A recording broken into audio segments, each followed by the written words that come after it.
बिस्मिल्लाहिर्रहमानिर्रहीम। अस्सलाम वालेकुम। ये आपका अपना डिजिटल प्लेटफॉर्म है। मैं तारिक मतीन हूँ। वल्लाहु खैरुल माकिरीन। अल्लाह सबसे बेहतर तदबीर फरमाने वाला है, वही बचाएगा मेरे देश को बलाओं से जो बारिश में शजर से घोंसला गिरने नहीं देता, क्योंकि उसकी तदबीर तमाम तदाबीर की इमाम है। शाहजेब खानजादा वाला मामला खत्म नहीं हो रहा, मजीद कुछ पहलू निकल आए हैं, उनकी बात बाद में करेंगे, लेकिन पहले इकबाल संघेड़ा की बात करेंगे और हुकूमत के लिए कुछ बुरी खबरें मौजूद हैं। क्या निकलता है आगे जाकर इसको देखेंगे। मैं अपनी राय भी आपको दूंगा इस पूरे मामले पर, जो एस्टैब्लिशमेंट हुकूमत के हवाले से चीजें हैं। वीडियो को आखिर तक देखिएगा। सबसे पहले इकबाल संघेड़ा की बात देखिए। ये जो सरकारी बाबू ऑफिसर इकबाल संघेड़ा साहब हैं, गिरफ्तार हुए तो पता ही चला कि इन्होंने वो जो सीए गोल्ड वाले हैं उनसे पैसे लिए थे। वो कहानी पूरी मेरे यूट्यूब चैनल पर एक से ज्यादा वीडियोस में मौजूद है। ख्वाजा आसिफ साहब उस पर परेशान हुए थे, मियां नवाज शरीफ साहब से जाकर मिले थे और भी उन्होंने राब्ते वाब्ते किए थे, बड़े नाराज हुए थे। कुछ लोगों ने कहा कि नहीं जी, मरियम नवाज शरीफ साहिबा जो है, मरियम नवाज शरीफ साहब ने कहा करो गिरफ्तार और कोई इसमें हम टॉलरेंस नहीं दिखाएंगे। ये तमाम बातें थी और फिर उसके बाद इकबाल संघेड़ा के फरार की कहानी आ गई और हम ये बात करने लगे कि मुजरिमाना गफलत होती है तभी तो बंदा फरार होता है। अब इस मुजरिमाना गफलत, इस मामले में एक चीज जो पता चल रही है वो बड़ी अजीबोगरीब है। इकबाल संघेड़ा फरार नहीं हुआ है। आपको खबर क्या मिली? मैंने भी दी थी, क्योंकि खबर आई ऐसे ही। अब पुलिस अगर एक मौकिफ देती है ना, और पुलिस मौकिफ देती है कि जनाब वो मोटरवे रेस्ट एरिया पर गाड़ी से उतरे, तो उसके बाद उनके भाई दीगर बंदे थे वो ले गए अपने साथ, संघेड़ा भाग गया, तो खबर ऐसे दी जाती है, लेकिन ऐसा हुआ नहीं। अब संघेड़ा के मामले में हुआ क्या है, ये कहानी बहुत दिलचस्प है। संघेड़ा साहब जेल में, जिस जगह ये जो है ना कैंप जेल लाहौर में सेंटर में, कोट अखपत की बात नहीं कर रहे हम, वहां जिस सेल में ये हैं उसके बिल्कुल साथ ही सेल है डक्की भाई का। संघेड़ा साहब डक्की भाई के पड़ोसी, और ये जेल में वंस वो जो दरवाजा खोल दो तो उसके बाद ये सारा दिन साथ गुजारते। और संघेड़ा साहब की जेल बहुत अच्छी जेल है। इनकी जेल किसी भी आम कैदी जैसी जेल नहीं है। आपके पास चार पैसे हों और उसके बाद ताल्लुकात हों, आप अफसर हो, तो जेल बहुत अच्छी होती है। यानी फिर आप अफसरों का वॉशरूम वगैरह इस्तेमाल करते हैं, अंदर जाके बैठ जाते हैं, आपका कोई मेहमान वगैरह मिलने वगैरह आता है तो उसको चाय वाय भी आप जेल में बतौर मेजबान पिला सकते हैं। ये सब कुछ हो सकता है। इसके लिए लगते हैं कराची की, या एक आम लैंग्वेज में कहते हैं थबन टू। तो किसी भी ताकतवर आदमी की जेल ऐसी होती है। मियां नवाज शरीफ साहब की जेल बड़ी जबरदस्त थी। एक वो साबिक वजीर आजम है, उसकी जेल ऐसी है कि उसकी बहनों को, उसके लीडर को, सीएम को, सबको बाहर जलील किया जाता है। लेकिन अगर आपने किसी को नाराज नहीं कर रखा, किसी को नाराज, तो जेल अगर आपकी जेब में चार पैसे हैं तो बहुत अच्छी भी हो सकती है। अच्छा, संघेड़ा साहब जो है वो डकी भाई के पड़ोसी जेल के अंदर, ये जेल से बाहर भी जाते हैं। ये दिलचस्प कहानी का हिस्सा है। जेल से बाहर भी जाते हैं लाहौर में एमएम आलम रोड पर। और एमएम आलम रोड पर आप जो वो है ना, एक जगह है जिसको कहते हैं मेन मार्केट, वहां से आप जा रहे हैं टूवर्ड्स हुसैन चौक। दरमियान में एक बड़ा अच्छा मुनासिब पैसों का, जहां पे अच्छा खर्चा होता है, वो एक नामी गिरामी सैलून है। ये वहां गए, मकामे आराइश गेसू, ये वहां गए, इन्हें अपनी जुल्फ तराश करवानी थी। संघेड़ा साहब वहां बैठे हुए थे और वहां पर जो है वो यूट्यूबर के भाई भी आ गए और इन लोगों की जो यहां मीटिंग थी ना, ये तयशुदा थी। यानी संघेड़ा साहब जेल में बैठकर ये करवा पा रहे थे कि भाई साहब आएंगे, संघेड़ा साहब जाएंगे, वहां गपशप भी हो जाएगी, और ये तयशुदा थी। आप देखिए कैसी जेल है। यूट्यूबर के भाई जो थे वो कुछ लोगों का हदफ थे और उन्हें यूट्यूबर के भाई साहब को उठाना था। तो वो यूट्यूबर के भाई और संघेड़ा साहब ये आराइश गेसू के बाद बाहर निकले। कुछ देर इन्होंने वहां लगाई। संघेड़ा साहब को जाना था किसी जगह खाना खाने। अब आप सोचें, एक बंदा जेल में है और वो कई करोड़ उसके स्कैम में है अंदर, और उसके खिलाफ ताकत भी बहुत, जो शिकायत है वो भी बहुत ताकतवर आदमी की है, और ताकत पे मैं तो बर्दाश्त ही नहीं करूंगी, वो भी ताकतवर है। ये सब कुछ हो रहा है और उसके बाद संघेड़ा साहब जो है वो बाहर घूम रहे हैं, हमारी पुलिस, आप अंदाजा लगाए। तो संघेड़ा साहब को यहां से आगे कहीं खाना खाने भी जाना था। संघेड़ा साहब और यूट्यूबर के भाई बाहर निकले।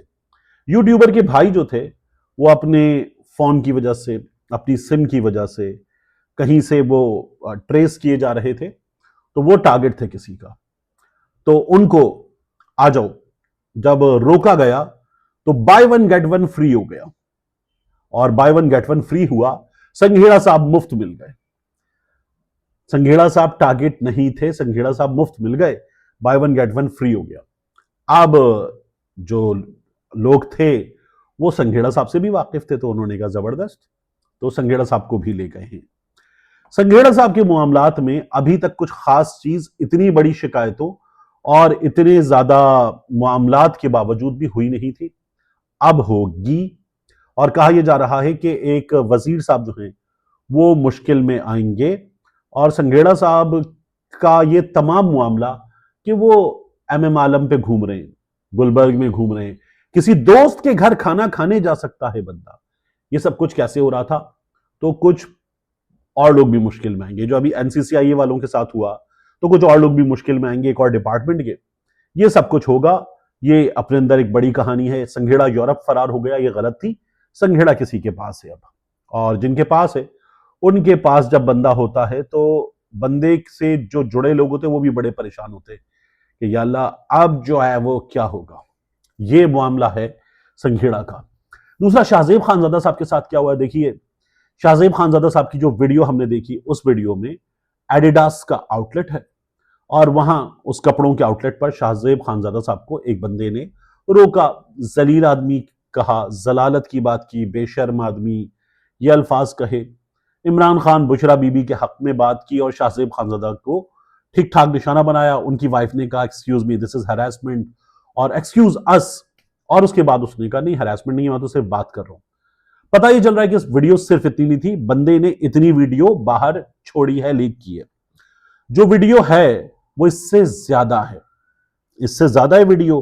और उस वीडियो के अंदर शाहजेब खानजादा साहब को धमकियां भी दी गई हैं। वो जो होता है ना कि तुझे छोड़ूंगा नहीं, तुझे देख लूंगा, तू हाथ लगा, तू क्या समझता है, तू टार्जन है, मार दूंगा, ये वो, जिस तरह का वो रोड रेज में या आमने सामने होता है ना, बाहर दो बंदों की लड़ाई हो जाए तो तू रुक, तुझे, तू देख क्या करता हूं मैं, तू हाथ तो लगा के दिखा। ये एग्जैक्टली वो नहीं है, लेकिन बहुत बुरी धमकियां भी दी गई शाहजेब खानजादा को। ये अब जियो के दोस्त बता रहे हैं, तो वो हिस्सा उस बंदे ने अपलोड नहीं किया है, ये हिस्सा इसमें मजीद भी मौजूद था। अब मैं आपसे अर्ज करूं, मैंने पहले भी कहा, मैं अब भी कह रहा हूं, आप में से बहुत से लोगों ने कहा कि नहीं ठीक हुआ है, गलत हुआ है। मैं बार बार कह रहा हूं, जो शाहजेब खानजादा ने बुशरा बीबी पर प्रोग्राम किए, एक शख्स की अहलिया को माहवारी और न जाने क्या कुछ प्राइवेट चीजें, निजी जिंदगी, और उसके शौहर को घटियापन का मौका दिया, गलत किया। शाहजेब खानजादा ने गलत किया। शाहजेब खानजादा ने हमेशा पिछले कुछ अरसे में anti PTI show, anti Imran Khan show, Noon League पे इतना सा बरसना और पीटीआई पे चढ़ दौड़ना, ये किया है, गलत किया है। तो गलत का जवाब आप दे सकते हैं, सोशल मीडिया के जरिए दीजिए, फेसबुक के जरिए दीजिए, शाहजेब खानजादा के क्लिप्स लगाइए, कैंपेन चलाइए, साबित कीजिए कि वो गलत कर रहा है। ये किसी को सामने आकर गाली देना और उसकी वाइफ के सामने, ये गलत है। शाहजेब खानजादा ने, मैंने पहले भी कहा, जियो ने, शाहजेब खानजादा ने गलत किया है, बहुत गलत किया है, गलत को गलत कहना चाहिए। और हमारे यहाँ जो सहाफी वगैरह हैं, मैंने पहले भी आप सर्च के, दोबारा हल्का सर्च करके आगे चला जाऊं कि काशिफ अब्बासी साहब के लिए इन बेशर्मों ने आवाज नहीं उठाई, क्योंकि पता है कि कुछ और मामला है। आखिरी चीज देखिए, हुकूमत के साथ क्या हुआ है। गैलप का सर्वे, मैं इसलिए कहता हूं कि गैलप का सर्वे अगर हुकूमत को बाकायदा तौर पर रगड़ रहा हो, तो इसका मतलब है कहीं किसी और जगह चीजें खराब हुई हैं। गैलप के सर्वे ने हुकूमत की माशी बेहतरी के दावों का पोल खोल दिया है। 92% कारोबारी तबका वो कारोबारी सूरत हाल को मनफी करार दे रहा है। इसके बाद 88% मुस्तकबिल से मायूस है। मुल्क की सबसे मुताल्लिक कारोबारी इदारे वो कहते हैं डायरेक्शन ठीक नहीं है, और राय जो है वो -8 हो गई है। गैलप पाकिस्तान ने बिजनेस कॉन्फिडेंस इंडेक्स 16 की रिव्यू रिपोर्ट जारी कर दी, कि 16वीं रिव्यू रिपोर्ट जो है वो जारी कर दी है।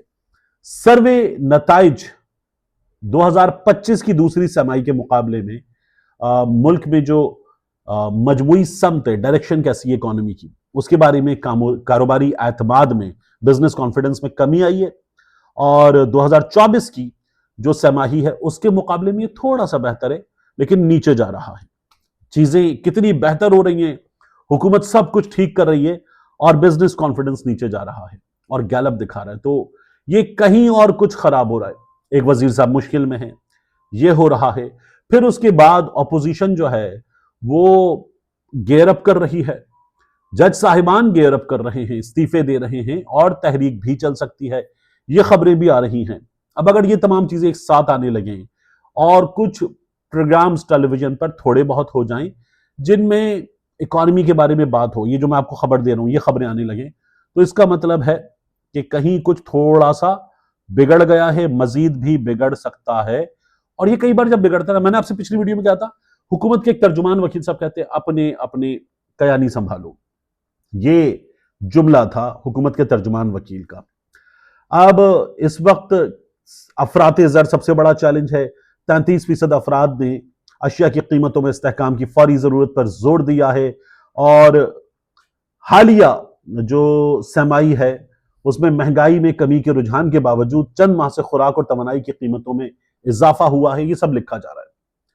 चीनी पे बात हो रही है, पेट्रोल पे बात हो रही है। हुकूमत राना सनाउल्लाह वो ये कह रहे हैं कि जी IMF इजाजत नहीं दे रहा, हमारा हाथ टाइट है, क्या करें कैसे करें, ये सब कुछ आपको पता चल रहा है। तो हुकूमत जो है वो मुश्किल सूरत हाल में आती हुई नजर आ रही है। कुछ लोग पहले दावे कर रहे थे कि नवंबर जो है वो जब आ जाएगा और नवंबर गुजरेगा तो चीजें और बदलेंगी। अब और बदलेंगी या नहीं बदलेंगी और कुछ और होना है, क्योंकि 28वीं भी आनी है। 28वीं इसी हुकूमत से आनी है, इसी असेंबली से आनी है, इसी सेटअप से आनी है, लेकिन कुछ और करने की भी तैयारी है। अभी we need to keep an eye on it. अभी हम कुछ फौरी तौर पर नहीं कह सकते, लेकिन कहीं किसी जगह कुछ ना कुछ टूट गया है, यह जरूर कहा जा सकता है। मिलते हैं इंशाल्लाह आपसे अगली वीडियो में।